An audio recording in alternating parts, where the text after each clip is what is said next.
Sebagai generasi penerus bangsa, kita harus semangat dan giat dalam menuntut ilmu meskipun di masa pandemi COVID-19. Kami siswa kelas 4 SDN 2 Mapara akan berbagi ilmu mengenai materi bahasa Sunda yang berjudul pupujian.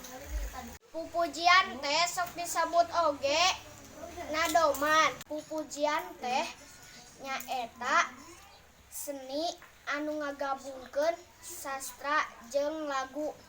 Pujian teh sok dihalangkeun babarengan di masjid, di madrasah, jeung di pasantren.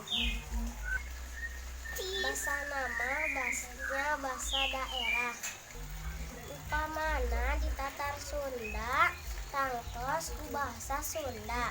Salah sahiji contoh pupujian nyaeta pepeling.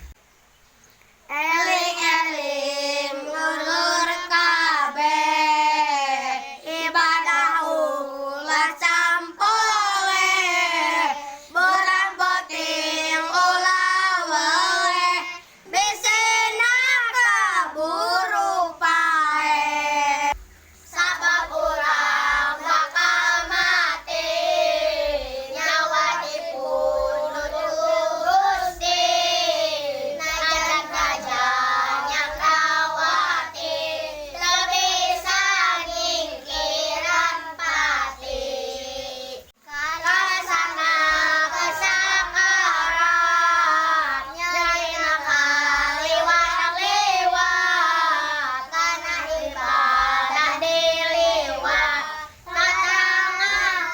lakukeun sholat aduh kaliwat langkung taranya nyembah ka yang agung sakaratna derita langkung jasadna teu beunang embung. Cukup sekian materi pupujian, semoga bermanfaat untuk kita semua. Jangan lupa jaga kesehatan, cuci tangan, dan jangan lupa pakai masker ketika keluar rumah. Stay at home, study at home. Wassalamualaikum warahmatullahi wabarakatuh.